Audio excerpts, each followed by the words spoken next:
At the restaurant.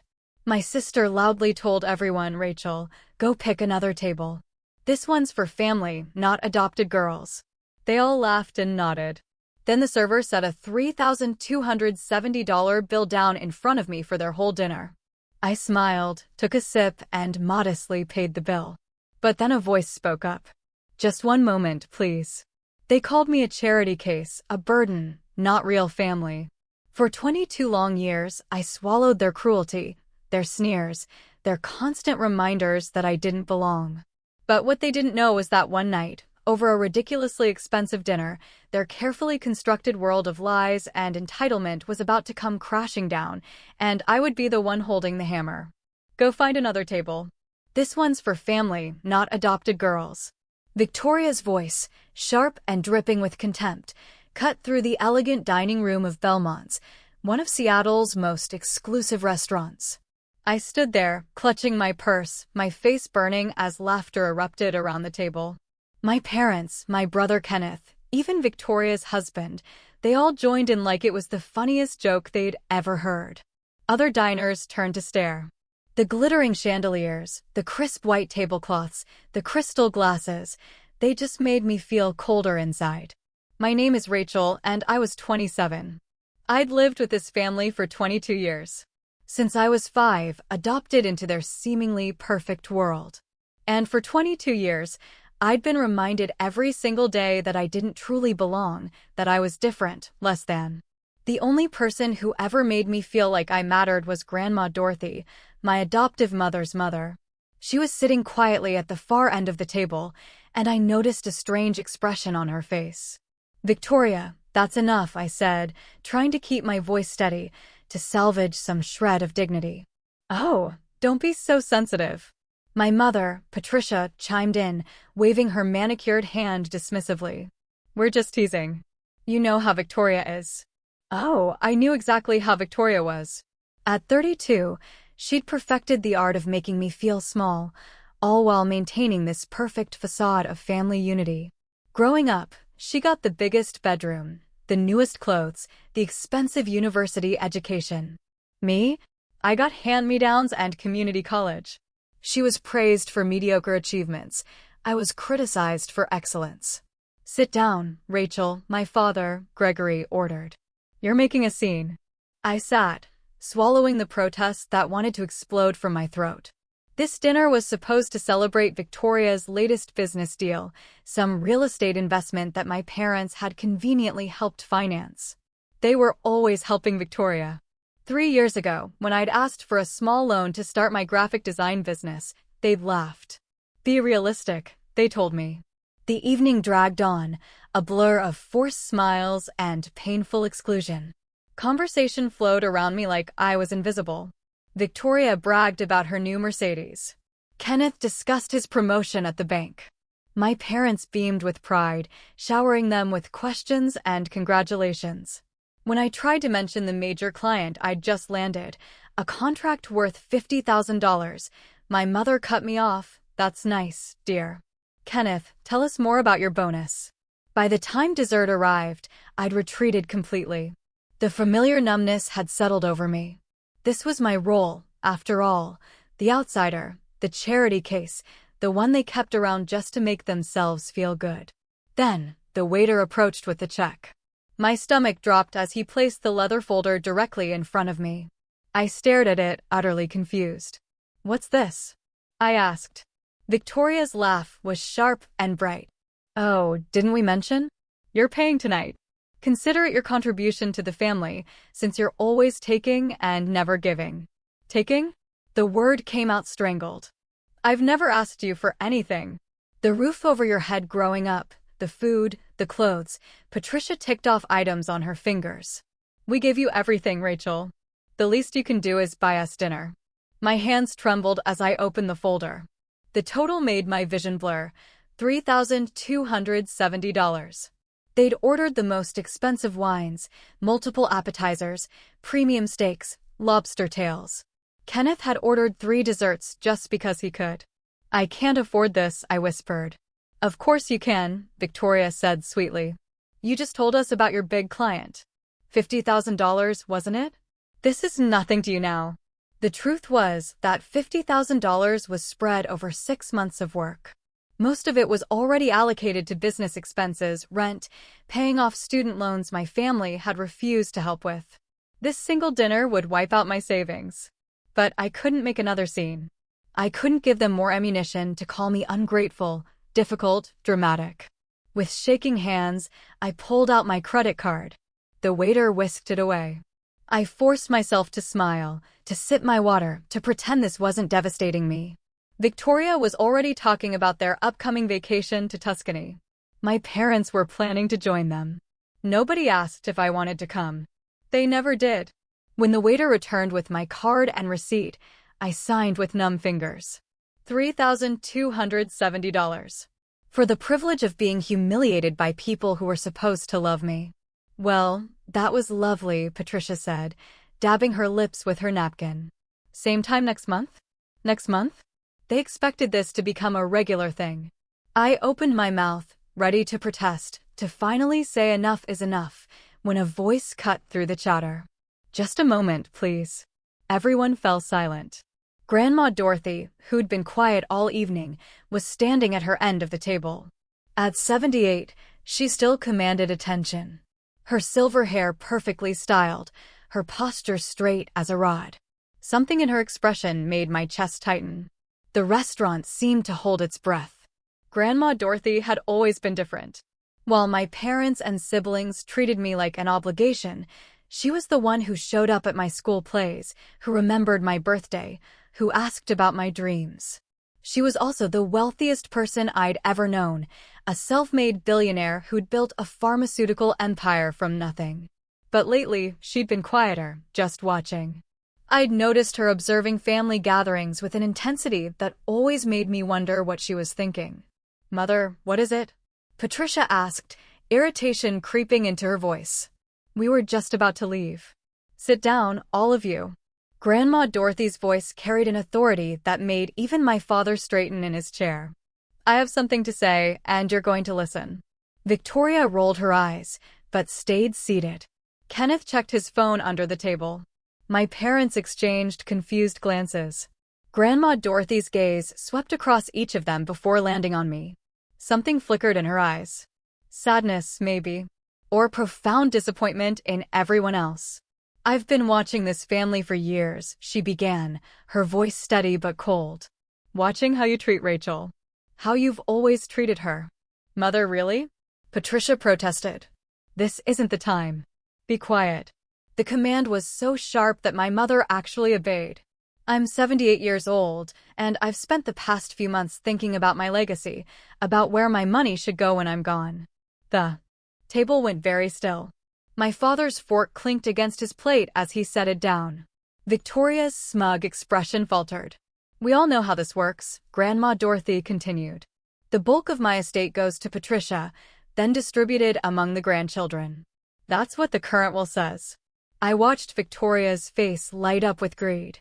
She'd been counting on that inheritance for years, planning elaborate purchases based on money she didn't even have yet. "But I've had my lawyer draw up a new will." Grandma Dorothy pulled an envelope from her purse. "Signed and notarized yesterday." The silence was suffocating. "You can't be serious," Kenneth said. "You're changing your will because of what?" "A stupid joke." "A joke?" Grandma Dorothy's laugh was bitter. "I've watched you all mock and belittle Rachel for over 2 decades. I've watched you exclude her, humiliate her, treat her like she's less than human. And tonight, you made her pay for your excess while you laughed about it." "We were just having fun," Victoria protested, but her voice wavered. "Fun?" Grandma Dorothy repeated the word like it tasted foul. "You think cruelty is fun? You think making someone feel worthless is entertainment?" My heart was pounding so hard I thought everyone could hear it. Grandma Dorothy walked slowly around the table until she stood beside me. Her hand rested gently on my shoulder. "Rachel is the only one in this family who's shown true character," she said. "She's worked for everything she has, built a business from nothing with no help from any of you. She's kind, talented, and resilient despite your best efforts to break her spirit." "Mother, you're being dramatic," Gregory said, but his voice lacked conviction. "Am I?" Grandma Dorothy's eyebrows rose. Patricia, when was the last time you asked Rachel about her life? Really asked and actually listened to the answer. My mother's mouth opened and closed. Kenneth, have you ever congratulated your sister on her accomplishments? Ever acknowledged her success? My brother stared at his plate. Victoria, have you spent even one day treating Rachel like family instead of a servant? My sister's face flushed red with anger and embarrassment. Grandma Dorothy looked at each of them, her disappointment evident. You've all failed spectacularly.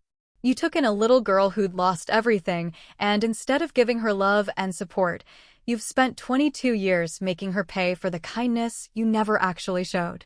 The weight of her words settled over the table like a heavy blanket. Other diners had stopped pretending not to listen. Waitstaff hovered at a distance, sensing the drama. So, here's what's going to happen, Grandma Dorothy said, her voice gaining strength. My entire estate. Every dollar, every property, every investment is going to Rachel. The explosion was immediate. What? Victoria shrieked, jumping to her feet. You can't do that. That's not fair. Kenneth slammed his hand on the table. Mother, think about what you're saying.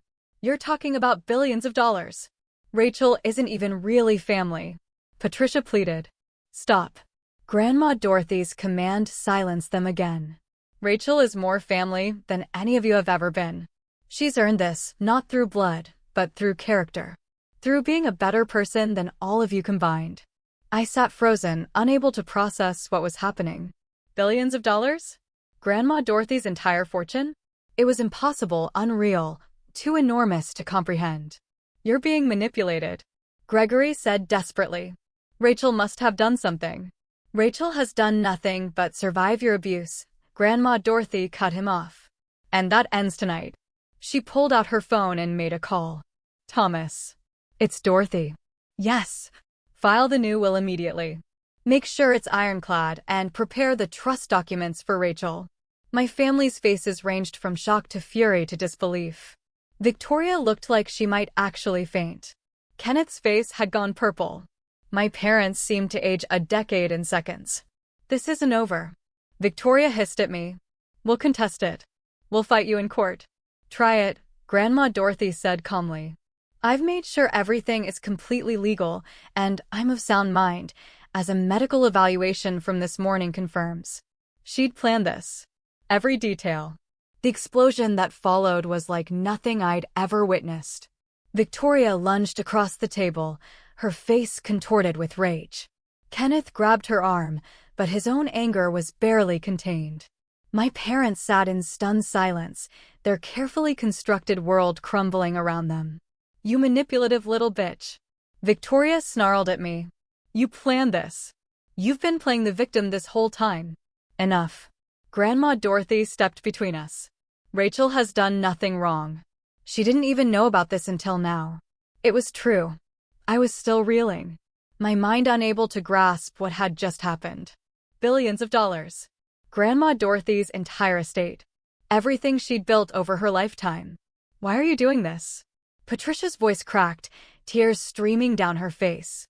I'm your daughter, your blood. And you should be ashamed of how you've acted, Grandma Dorothy replied, her voice softer but still firm. I gave you every advantage in life, Patricia. Education, opportunities. And you took all of that and learned nothing about compassion or kindness. Instead, you passed your cruelty down to your own children. Gregory tried a different approach. Let's be reasonable. We can work this out. Maybe split the estate? There is nothing to work out, Grandma Dorothy said. The decision is made. My lawyers have everything in order. The trust is established. Rachel will receive everything when I pass, with immediate access to certain accounts starting tomorrow. Tomorrow? The word hung in the air. This wasn't some future promise. This was real, immediate happening. Kenneth leaned forward, his voice low and threatening. You're making a huge mistake. Rachel doesn't know how to handle that kind of money. She'll blow through it in a year. Rachel has built a successful business on nothing, Grandma Dorothy interrupted. She's more financially responsible at 27 than any of you have ever been. She's had to be, because you never helped her. I found my voice, shaky and uncertain. Grandma, I don't understand. Why no? She turned to me and her expression softened. Because I've watched you suffer long enough, sweetheart. I'm dying. The world tilted. What? The word barely came out. Pancreatic cancer. Stage 4. I have maybe 6 months, probably less. She said it so calmly. But I saw the pain beneath the composure. I found out 3 months ago, and I've spent that time getting my affairs in order, making sure my legacy goes to someone who deserves it. Tears blurred my vision. Grandma Dorothy was dying. The one person who'd ever truly loved me was leaving. Oh, don't cry, Rachel. She pulled me into a hug, and I breathed in her familiar perfume, lilac and vanilla. This isn't sad. This is justice. Around us, the restaurant had gone completely silent. Even the kitchen noise had died down. Everyone was watching this family implode in real time. You can't be serious about this. Patricia tried again, desperation making her voice shrill. Mother, please think about your grandchildren. Think about the family legacy. I am thinking about it. Grandma Dorothy said. That's exactly why I'm doing this. The family legacy should be compassion, hard work, and integrity. Rachel embodies all of that. The rest of you embody greed, cruelty, and entitlement. Victoria's hands were shaking. We'll sue. We'll prove you're not in your right mind. Good luck with that. Grandma Dorothy's smile was sharp. I have medical evaluations, psychological assessments, and testimony from dozens of witnesses about your treatment of Rachel over the years. My lawyer has been documenting everything for months. She'd been planning this. Carefully, methodically. Protecting me, even as her own time ran short. I want to go home, I whispered. Of course. Grandma Dorothy kept her arm around me. Thomas is outside with the car. He'll take us both to my place. We have a lot to discuss. As we turned to leave, Kenneth blocked our path. This isn't fair. She's not even really one of us. Move, Grandma Dorothy's voice was ice. Or I'll have security remove you. He stepped aside, but the hatred in his eyes made me flinch. We walked through the restaurant in silence, every eye following us. The cool Seattle air hit my face as we stepped outside, and I gulped it down, trying to steady myself. A sleek black car waited at the curb. Thomas, Grandma Dorothy's driver of 30 years, opened the door with a knowing smile. Miss Rachel, welcome. Thomas knows everything, Grandma Dorothy said as we slid into the back seat. He's been helping me plan this for weeks. The car pulled away from the restaurant, leaving my family, former family, standing on the sidewalk in shock. Through the rear window, I saw Victoria screaming something, her face twisted with rage. Kenneth was on his phone, probably calling a lawyer. My parents stood together, looking lost and broken. I should have felt something. Guilt, maybe, or fear. But all I felt was numb exhaustion mixed with a strange sense of freedom. Are you really dying? I asked Grandma Dorothy, my voice small. Yes. She took my hand. Her skin paper thin, but her grip surprisingly strong. But I'm not afraid. I've lived a full life, Rachel. Built an empire, raised a family, made my mark. Now I get to ensure that everything I've worked for goes to someone worthy. I don't know if I can do this, I admitted. I don't know how to be rich. I don't know how to run your companies. You'll learn, she said confidently. You're smart, hardworking, and you have good instincts. And you'll have an excellent team to guide you. I've made sure of that. The city lights blurred past the window as we drove toward her estate in Madison Park. What happens now? Now, Grandma Dorothy squeezed my hand. Now we prepare you for your new life, and we make absolutely certain that your family can never hurt you again. The next morning, I woke up in one of Grandma Dorothy's guest rooms. Momentarily disoriented by the silk sheets and the view of Lake Washington through floor-to-ceiling windows. Then the memories crashed back. The restaurant, the bill, the announcement, everything. My phone had been buzzing nonstop since I turned it back on. 43 missed calls from Victoria, 27 from my mother, 16 from Kenneth. Dozens of texts ranging from pleading to threatening. I scrolled through them with a strange detachment. You're being selfish. Think about the family. Patricia, I'll destroy you in court. You won't see a penny. Victoria, we need to talk. This can still be fixed. Gregory, Grandma's clearly not thinking straight. Help us get her evaluated. Kenneth, I set the phone down and walked to the window. Grandma Dorothy's estate sprawled across 3 acres of prime Seattle real estate. The morning sun glinted off the lake, sailboats already dotting the water. This was mine now, or would be soon. A soft knock interrupted my thoughts. Miss Rachel, breakfast is ready, and Miss Dorothy would like to see you in the study. I found Grandma Dorothy sitting behind an enormous mahogany desk, looking surprisingly energetic, despite yesterday's revelation about her health. Thomas stood nearby, and a distinguished-looking man in an expensive suit sat across from her. Rachel, this is Walter, my attorney, Grandma Dorothy said. We need to go over some things. Walter stood, shaking my hand with a firm grip. Miss Rachel, it's a pleasure. Your grandmother has spoken very highly of you. I sat down, feeling like I was in a dream. Walter opened a leather portfolio and began explaining the details of the trust, the companies, the investments. Numbers that seemed impossible swam before my eyes. $3 billion in liquid assets, $5 billion in property and investments, stakes in pharmaceutical companies, real estate developments, tech startups. The immediate access accounts activate today, Walter explained. $5 million for your personal use while the trust is being finalized. Your grandmother wanted to ensure you had resources right away. $5 million for immediate use. I felt dizzy. There's more, Grandma Dorothy said, her eyes sharp. Your family will try to contest this. They'll claim undue influence, diminished capacity, anything they can think of. We need to be prepared. What can they actually do? I asked. Walter leaned forward. Legally, not much.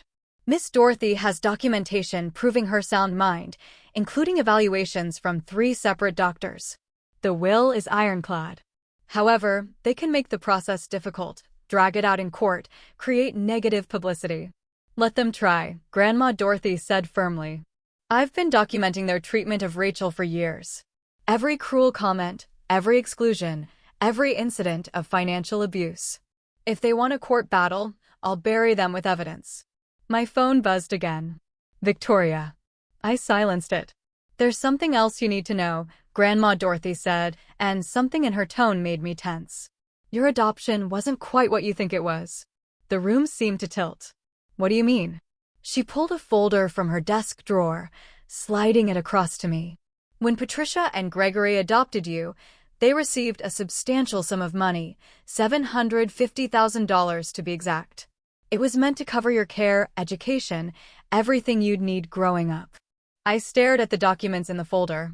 Bank statements, transfer records. They took money for adopting me from a trust set up by your birth parents, Grandma Dorothy confirmed. They died in a car accident when you were 5. They'd established a trust to ensure you were cared for. Patricia and Gregory were approved as adoptive parents and given access to those funds. My hands shook as I flipped through the papers. $750,000. And I'd worn second-hand clothes, gone to community college on student loans, been told the family couldn't afford to help me. They spent it all, I whispered, seeing the account statements. Vacations, cars, Victoria's private school tuition, Kenneth's college fund. They spent my money on everyone but me. Yes, Grandma Dorothy said quietly. I only discovered this myself 2 years ago. I've been investigating since then, gathering evidence. That's theft, Rachel. They stole from a child. The betrayal cut deeper than anything else. It wasn't just cruelty or favoritism. They'd profited from my loss. Taking money meant for my care, and using it to spoil their biological children while treating me like a burden. Why didn't you tell me sooner? I asked. Because I needed to be sure. Needed all the documentation perfect and legal. And because, she paused, looking older suddenly, because I knew that once you learned the truth, there would be no going back. Your relationship with them, toxic as it was, would be over completely. She was right. Any tiny part of me that had hoped for reconciliation, that had wondered if maybe I was too sensitive or ungrateful, died in that moment. They hadn't just been cruel. They'd been criminals. What do I do? I felt lost, overwhelmed. You let me handle it, Grandma Dorothy said. Walter has already filed a civil suit against Patricia and Gregory for misappropriation of trust funds. With interest over 22 years, They owe you approximately $2.3 million. My phone exploded with calls again. This time it was my father. Answer it, Grandma Dorothy said. Put it on speaker. Let's hear what he has to say. With shaking hands, I accepted the call. Rachel. Gregory's voice was desperate. Rachel, please. We need to talk. Your grandmother isn't thinking clearly. She seems perfectly clear to me, I said, my voice steadier than I felt. This is insane. You can't possibly think you deserve her entire fortune. You've been with us for 22 years, and suddenly you turn on us the moment money is involved. The moment money is involved? I repeated. You mean like the $750,000 you took for adopting me? The money you spent on everyone except me? Silence. Then, I don't know what lies she's been telling you. Bank records don't lie, Dad. The word felt bitter. Walter has all the documentation. You stole from me. You both did. Patricia's voice came through the phone, shrill with panic. That money was for raising you. For housing you, feeding you. You gave me hand-me-downs and made me pay my own way through college, I said. Meanwhile, Victoria got designer clothes and a full ride to a private university. Kenneth got a new car at 16. I got nothing. You're being ungrateful. Gregory tried. We gave you a home. You gave me a prison, I said. The words felt powerful, liberating. You made me feel worthless every single day. And you did it while spending money that was meant for me. We'll fight this. Patricia threatened. We'll take you to court. Please do. Grandma Dorothy cut in. I'd love to see you explain the financial records to a judge. Explain how you took money meant for a grieving 5-year-old and spent it on luxury vacations. The call ended abruptly. They'd hung up, probably to call their own lawyer. I felt Walter's hand on my shoulder. Miss Rachel, I know this is overwhelming, but you need to understand. You hold all the cards here. They have no legal ground to stand on. They'll try anyway, I said. Of course they will, Grandma Dorothy agreed. But they'll lose. And when they do, you'll never have to see them again. 3 days later, the story hit the media. Somehow, and I suspected Victoria was behind it, the details of Grandma Dorothy's will change had leaked to the press. Billionaire disinherits family for adopted granddaughter, screamed the headlines. My phone wouldn't stop ringing with reporters wanting statements.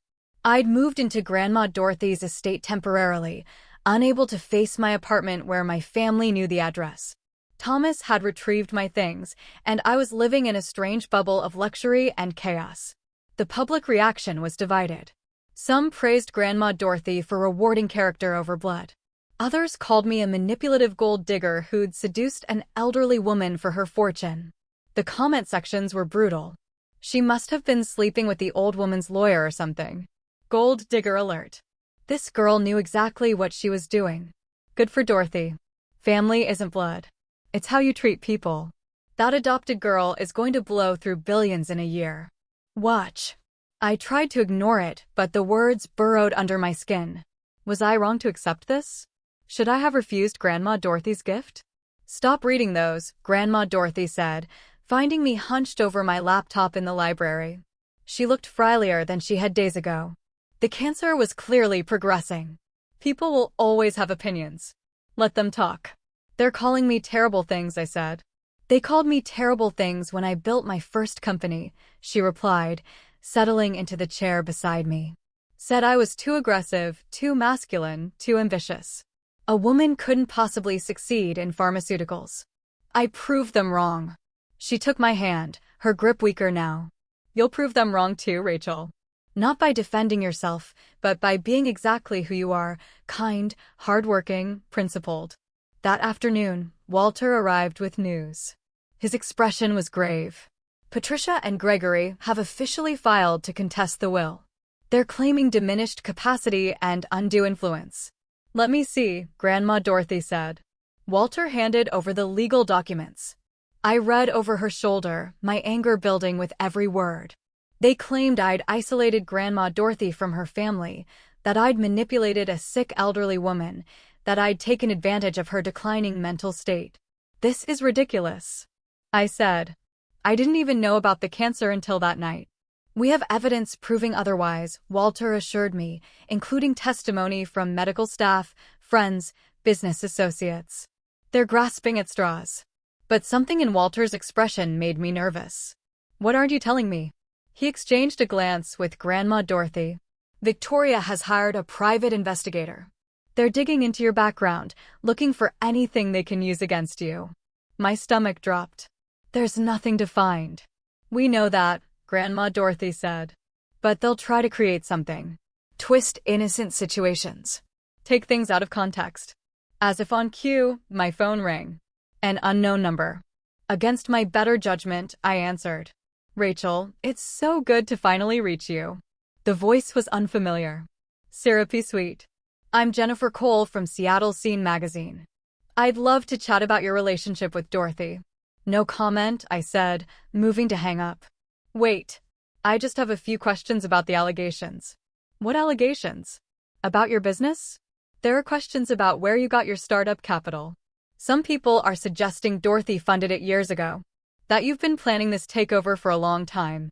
My blood ran cold. That's not true. I built my business with my own money. Can you prove that? Do you have documentation? I hung up, my hands shaking. They're trying to create a narrative, Walter said grimly. That you've been grooming Dorothy for years. That everything you've accomplished was really her money. But it wasn't. I have loan documents, business records. We know, Grandma Dorothy soothed. And we'll prove it. But Rachel, you need to prepare yourself.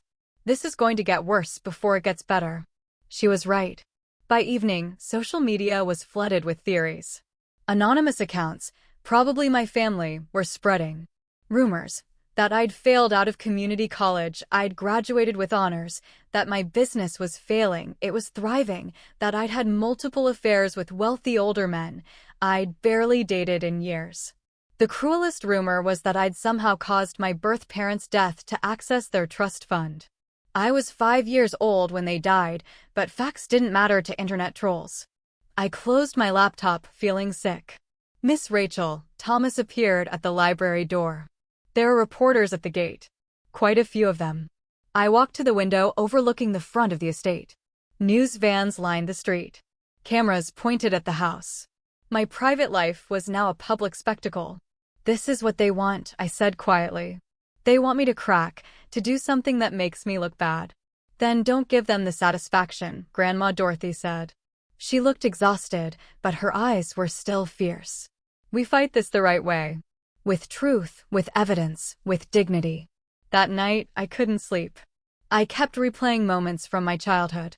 Patricia telling me I was lucky they'd taken me in. Victoria laughing when I didn't get invited to her birthday party. Kenneth pushing me into the pool at a family gathering while everyone laughed. Every moment of exclusion, every casual cruelty, all building to this moment. Around 2 in the morning, my phone buzzed with a text from an unknown number. You're going to regret this. We'll destroy you. Victoria threatening me from a burner phone. I screenshot it and sent it to Walter. Evidence. Grandma Dorothy had taught me well. The next morning brought a new development. Kenneth showed up at the estate, somehow talking his way past security. I found him in the foyer, arguing with Thomas. I need to see Rachel, he was saying. Please, it's important. It's okay, Thomas, I said, though my heart was racing. I'll talk to him. Kenneth looked terrible, unshaven, his clothes wrinkled, dark circles under his eyes. Nothing like the polished banker I'd grown up with. Rachel, please, he said. We need to fix this. The family is falling apart. The family fell apart a long time ago, I said. You're just noticing now because money's involved. That's not fair. I know we weren't always. I know we could have been better to you, but this... He gestured around the estate. Cutting us out completely? That's too far. Too far. My voice rose despite my attempt to stay calm. Kenneth, you pushed me into a pool when I was 12, and I nearly drowned because I didn't know how to swim. Nobody taught me because swimming lessons were for real family. Victoria told everyone at school I was adopted because my real parents didn't want me. Mom forgot my birthday 3 years in a row. Dad told me I should be grateful for scraps. And you all spent $750,000 that was meant for me while I worked 3 jobs to pay for community college. Kenneth's face went white. I didn't know about that money, I swear. You didn't know because you never asked. The words poured out. Years of pain finally finding voice. None of you ever asked about me. About my life. About whether I was okay. You want to fix the family? There's nothing to fix. It was broken from the start. Get out, my voice was steady now. Cold. Get out of this house and don't come back. You're making a mistake, Kenneth said, but there was no conviction in it. When Grandma's gone, you'll have no one. I already had no one, I said. At least now I'll have resources to build an actual life. Thomas escorted Kenneth out. Through the window, I watched my brother walk to his car, shoulders slumped. For a moment, just a moment, I felt a pang of something. Not quite guilt, but a sad acknowledgement of what could have been if they'd chosen differently. That afternoon, Walter called an emergency meeting. His expression was grave. Victoria's legal team has found something, he said. Or rather, they claim to have found something. They're alleging that you forged documents related to your business, specifically contracts with clients. They're trying to paint you as dishonest, someone capable of manipulating Dorothy. That's insane, I said. All my contracts are legitimate. We know that, but they're filing a motion to delay the will proceedings pending an investigation. It's a stall tactic, but it could work. Grandma Dorothy's hand slammed on the desk, startling us both. Despite her frailty, anger gave her strength. Absolutely not. Walter, file an emergency motion to expedite. I want this settled before. She didn't finish the sentence. Before she died. Dorothy, you should rest, Walter began. I'll rest when this is done, she snapped.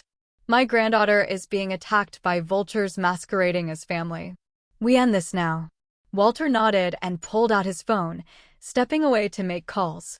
Grandma Dorothy turned to me, her eyes fierce despite the exhaustion evident in her face. Rachel, I need you to do something for me. Anything. I'm holding a press conference tomorrow. I'm going to tell the truth, all of it, about the stolen money, the abuse, everything. But I need you to be there with me. The world needs to see you, hear from you directly. Terror gripped me. I can't. I'll say something wrong. You'll be perfect, she said firmly. Because you'll tell the truth. That's all you need to do. That night, I barely slept again. I kept rehearsing what I might say, then abandoning it. How do you sum up 22 years of pain in a few minutes?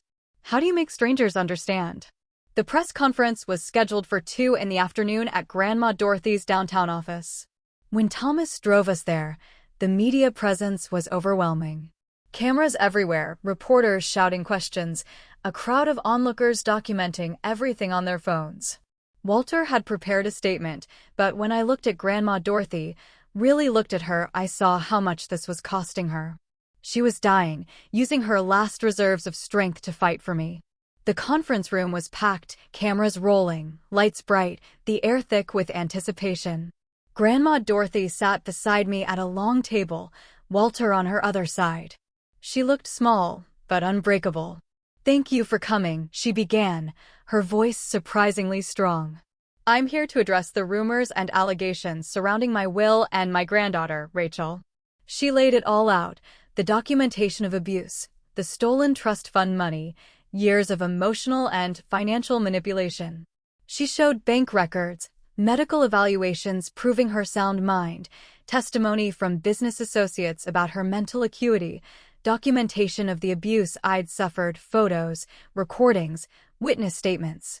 And finally, Victoria's viral video confession. Some have suggested Rachel manipulated me, Grandma Dorothy said, her gaze sweeping the room. The truth is the opposite. My biological family manipulated her. They took a grieving 5-year-old child and used her as a punching bag for their own inadequacies. They stole from her, belittled her, and made her feel worthless.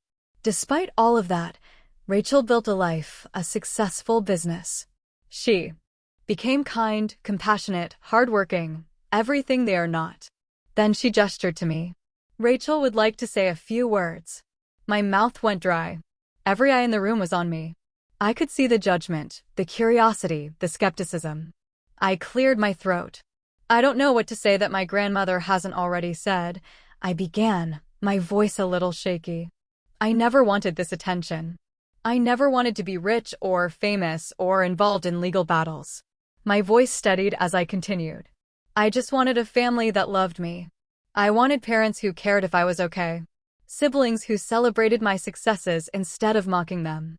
I wanted to belong somewhere. I looked directly at the cameras. I know some of you think I'm a gold digger, that I manipulated a dying woman for money. But I didn't even know about the inheritance until that night at the restaurant. I didn't know my grandmother was sick. I didn't know about the stolen trust fund money. All I knew was that once again, my family was humiliating me and demanding I pay for the privilege. Tears threatened, but I pushed through. My grandmother is giving me her fortune because she believes in who I am, not because I asked for it. And I'm going to honor that trust by being exactly who she sees, someone who builds things, helps people, and refuses to be cruel just because it's easier. The questions came fast and furious after that, reporters shouting, cameras flashing, but Walter fielded them expertly. Grandma Dorothy sat beside me, her hand finding mine under the table.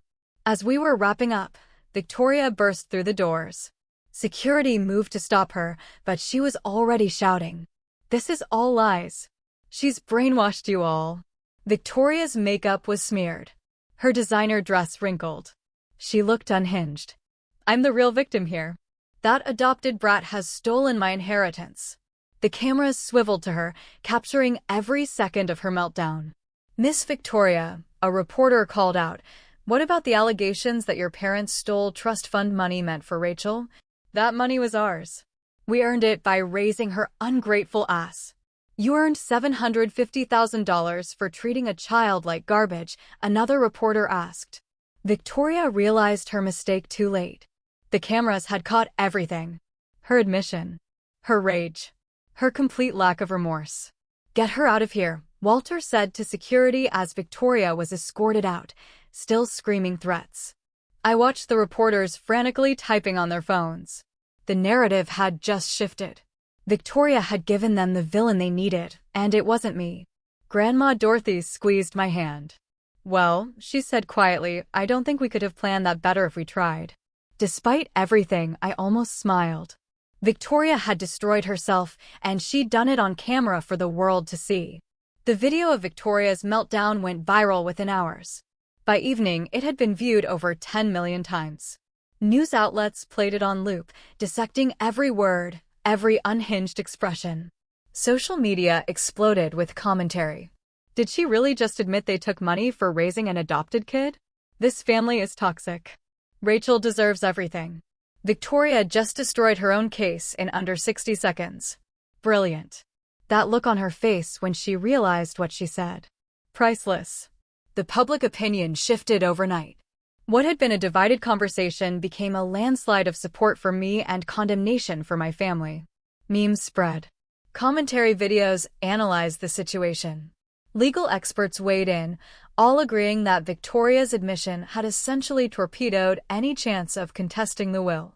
I watched it all from Grandma Dorothy's study, still processing. Walter sat across from me, looking pleased. "Their legal case just collapsed," he said. "Victoria's admission that they earned the trust fund money by raising you is essentially a confession to misappropriation of funds. Combined with the documentation we already have, they have no leg to stand on." "What happens now?" I asked. "Now their lawyers will try to do damage control, but it's too late. The court hearing is in 3 days. I'd be shocked if the judge doesn't rule in our favor immediately." He paused. "There's also the criminal aspect. The district attorney's office has reached out. They're considering fraud charges against Patricia and Gregory. Criminal charges. My parents could go to prison." Grandma Dorothy entered the study, moving slowly with Thomas supporting her arm. She'd declined rapidly since the press conference, the effort having drained her reserves, but her eyes were still sharp. "Don't look so worried," she said, settling into her chair. "They made their choices. Now they face the consequences. They're still my parents," I said quietly. "Or they were supposed to be." "They were never your parents," Grandma Dorothy said firmly. "Parents protect their children. Love them. Support them. What Patricia and Gregory did was exploitation. Pure and simple." My phone buzzed. Another message, but this one made my blood run cold. "I know where you live now. This isn't over." I showed it to Walter, who immediately made a call. I'm getting a restraining order filed today and increasing security at the estate. She's desperate, Grandma Dorothy observed. Desperate people do dangerous things. She was right. Over the next 2 days, Victoria's behavior became increasingly erratic. She showed up at my old apartment building, screaming at tenants. She posted long, rambling rants on social media, each one more unhinged than the last. She claimed I'd used witchcraft to manipulate Grandma Dorothy, that I was part of a conspiracy, that she was the real victim of elder abuse. Each post only made things worse for her. The public watched her self-destruct in real time, and any sympathy that might have existed evaporated. Kenneth tried a different approach. He went on a local news program, presenting himself as the reasonable middle ground. "Look, I think there were mistakes made on both sides," he said earnestly to the camera. "Yes, maybe we weren't as welcoming to Rachel as we should have been, but to cut the entire family out over childhood disagreements, that seems extreme." The interviewer wasn't buying it. "Mr. Kenneth, are you aware that your parents received $750,000 intended for Rachel's care, which they allegedly spent on your education and your sisters?" Kenneth's composure cracked. That money was for the whole family. Rachel benefited from it, too. She wore hand-me-downs while your sister got designer clothes. She took out loans for community college while you attended a private university fully funded. How exactly did she benefit? Kenneth ended the interview early, but the damage was done. The public saw through him. My father tried yet another tactic, appealing to sympathy. He gave a tearful interview about how he loved me like a daughter. How this was breaking his heart, how families should forgive each other. "We made mistakes," Gregory said, his voice breaking. What parent hasn't? But to be cut off completely, to be accused of theft, it's destroying us. Patricia can barely get out of bed. Kenneth's marriage is suffering. Victoria's having a breakdown. All because we weren't perfect. The interviewer, the same one who dismantled Kenneth, showed no mercy. "Mr. Gregory, you're describing what you did as not being perfect.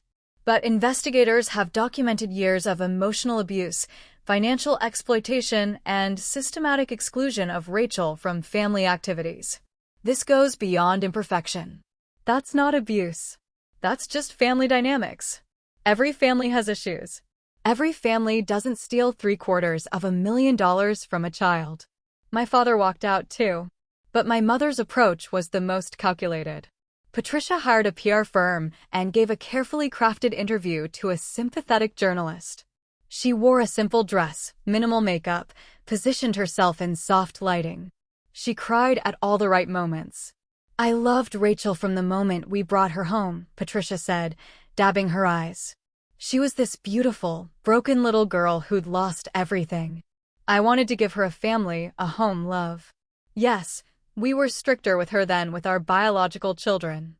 Maybe that was wrong, but we were trying to prepare her for a hard world. We knew she'd face challenges as an adopted child, and we wanted her to be strong." The journalist ate it up. "And the money?" "That money was meant for her care, and that's what we used it for. Housing, food, utilities. Raising a child is expensive. Maybe we should have documented every expense. But we were a family, not a business." She looked directly into the camera. "Rachel, if you're watching, please know I love you. I always have. Can we please just talk? Without lawyers, without the media. Just mother and daughter." I watched the interview with Grandma Dorothy and Walter. When it ended, I felt sick. "She's good," Walter admitted. "This is the most sympathetic they've looked since this started." "She's a liar," I said flatly. "She never loved me. This is just another manipulation." "I know," Grandma Dorothy said. "But some people will believe her. The question is, do you care?" Did I? A week ago, I might have cared desperately. I'd have wanted everyone to know the truth, to see Patricia for what she really was. But now? "No," I said. "I don't care what strangers think. The people who matter know the truth." Grandma Dorothy smiled. "Good girl." The court hearing arrived on a gray Seattle morning. The courthouse was surrounded by media, protesters holding signs both for and against me, curiosity seekers hoping for a glimpse of the drama. Walter had arranged for us to enter through a private entrance, but I could still hear the noise outside. Grandma Dorothy looked frail in her wheelchair. We'd finally convinced her to use one, but her spine was still straight. I held her hand as we entered the courtroom. My family was already there. Patricia, Gregory, Kenneth, and Victoria sat at the defendant's table with their team of lawyers. Patricia had maintained the soft, sympathetic appearance from her interview. Gregory looked tired and defeated. Kenneth wouldn't meet my eyes. But Victoria stared at me with pure hatred. The judge, a stern woman in her 60s named Judge Morrison, entered, and everyone rose. This is a hearing regarding the will of Dorothy Hayes and the contest filed by Patricia Hayes and family, Judge Morrison began. I've reviewed the documentation submitted by both parties. Counsel, your opening statements. The family's lawyer went first, a slick man named Robert, who argued that Grandma Dorothy had been unduly influenced, that her illness had impaired her judgment, that the will should be set aside in favor of the previous version. Then Walter stood. He didn't argue or plead. He simply presented facts. Bank records showing the stolen trust fund money. Medical evaluations from 3 separate doctors confirming Grandma Dorothy's sound mind. Testimony from business associates about her mental acuity. Documentation of the abuse I'd suffered. Photos, recordings, witness statements. And finally, Victoria's viral video confession. Your Honor, Walter concluded. This is not a case of undue influence. This is a case of a woman choosing to leave her estate to someone who deserves it, and a family angry that their victim has finally escaped their control. Patricia's lawyer tried to counter, but Judge Morrison cut him off. I've seen enough, she said. The evidence is overwhelming. Miss Dorothy Hayes was clearly of sound mind when she executed her new will. The documentation of abuse is extensive and credible, and the admission by Victoria Hayes that the family earned money meant for Rachel essentially confirms the allegations of financial exploitation. My heart began to race. Furthermore, Judge Morrison continued, the behavior exhibited by the contesting parties during these proceedings, including threats, harassment, and public defamation, only reinforces that Miss Dorothy's decision was correct. A family that truly loved Rachel would never have treated her this way, before or after the will change. Victoria stood up, unable to contain herself. This is bullshit. Sit down, Judge Morrison commanded. Or I'll hold you in contempt. Victoria sat, but her fury was palpable. I'm ruling in favor of the will as executed, Judge Morrison declared. The contest is dismissed with prejudice. Furthermore, I'm ordering Patricia and Gregory Hayes to pay restitution for the misappropriated trust funds, $750,000 plus INTERES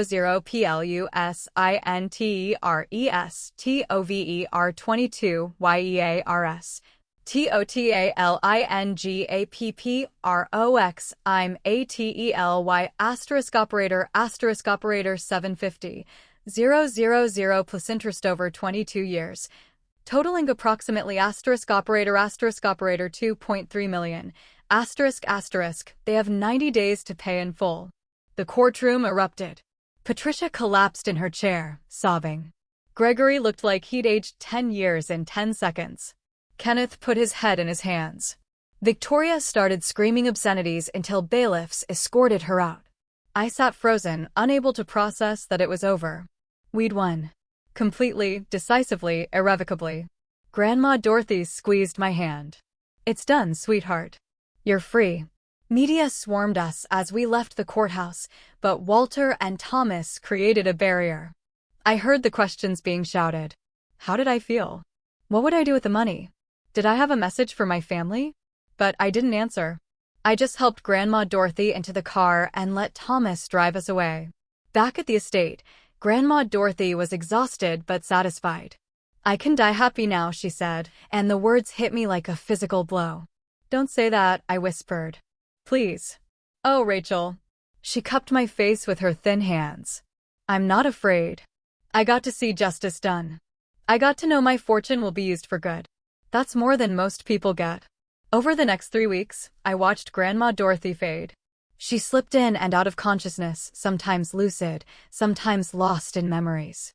I stayed by her side, holding her hand, telling her about my plans for the foundation I wanted to start, something to help adopted children who were being abused or exploited. "That's perfect," she murmured during one of her clearer moments. "Help others like you break the cycle." "I will," I promised. "I'll make you proud." "You already have." Her smile was peaceful. "You survived them, Rachel. You stayed kind when they were cruel. You worked hard when they tried to break you. You're everything I hoped you'd be." She died on a Tuesday morning with me holding her hand and the sun streaming through the window. Her last words were, "Thank you for being my real family." I stayed with her for a long time after, crying for the woman who'd saved me, who'd loved me, who'd given me a future. The only grandmother I'd ever really had. The funeral was private, just me, Thomas, Walter, and a few of Grandma Dorothy's close friends. My family wasn't invited, though Patricia tried to crash it and was turned away by security. In the weeks that followed, the full transfer of assets was completed. I was now the sole heir to a $3 billion fortune. The number was still incomprehensible, but I was determined to honor Grandma Dorothy's legacy. The first thing I did was establish the Dorothy Hayes Foundation for Adopted Children. Not because it sounded good or made me look charitable, but because I knew firsthand how many kids were trapped in situations like mine. The foundation would provide legal support, counseling, emergency housing, and educational funding for adopted children suffering abuse or exploitation. The second thing I did was hire an excellent management team for Grandma Dorothy's companies. I wasn't ready to run billion-dollar corporations, but I could learn. I attended every meeting, asked questions, studied at night. Slowly, I began to understand the empire she'd built. My family's downfall was swift and brutal. Unable to pay the $2.3 million in restitution, Patricia and Gregory were forced to sell their house, their cars, everything of value. They moved into a small apartment in a rough neighborhood, ironic, considering they'd always looked down on people they deemed beneath them. Gregory faced fraud charges for the trust fund theft and was sentenced to 3 years in prison. Patricia received 2 years.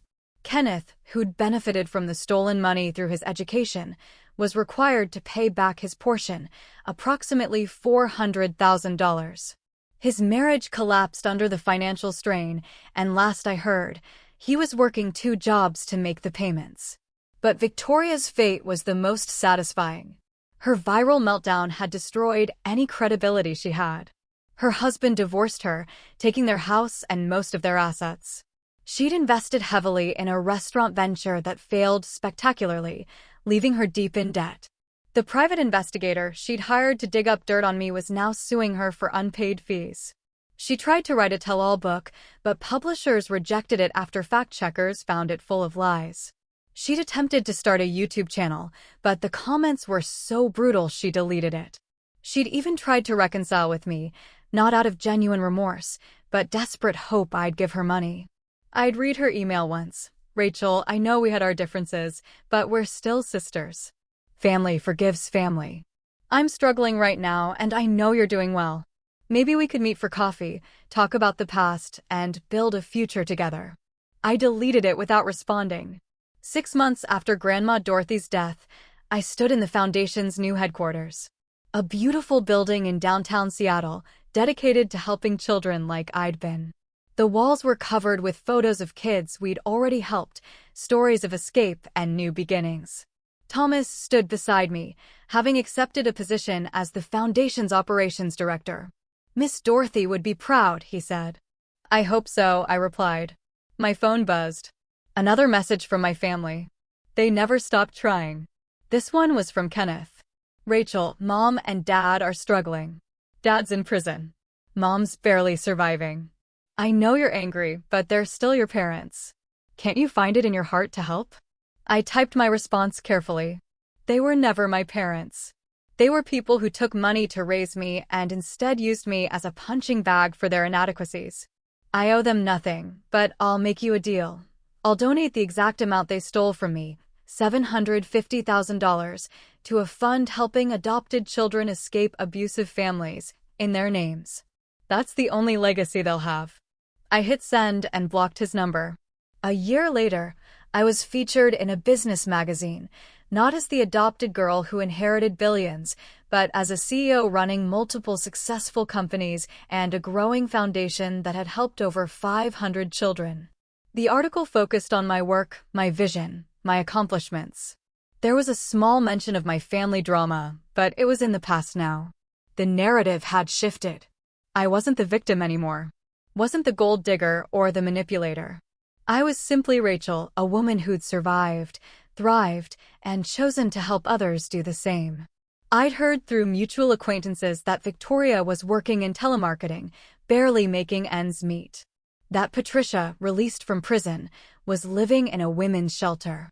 That Gregory was still incarcerated, his health failing. That Kenneth was bankrupt, his expensive education worthless, without the connections and money that had always propped him up. Part of me, the part that remembered being a hurt little girl, felt a twinge of something. Not quite satisfaction, not quite pity, just acknowledgement that actions have consequences. That cruelty eventually circles back. My family never recovered from their fall. Victoria's attempts to rebuild her life repeatedly failed, each venture collapsing under the weight of her reputation and poor decisions. Patricia and Gregory lived out their remaining years in poverty and isolation, their biological children too consumed with their own struggles to help. Kenneth's pride never allowed him to accept jobs he deemed beneath him, keeping him perpetually on the edge of financial ruin. They'd built their lives on a foundation of cruelty and entitlement. And when that foundation crumbled, they had nothing left to stand on.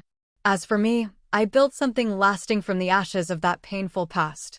Each child the foundation saved, each life changed, each cycle of abuse broken. That was my real inheritance from Grandma Dorothy. Not the money, but the understanding that sometimes the best revenge isn't destruction, but becoming everything they said you couldn't be. And watching them destroy themselves while you're busy building something beautiful? That was simply justice taking its natural course. So, what do you think? Have you ever had to choose between what's right and what's supposedly family? I'd love to hear your thoughts in the comments below.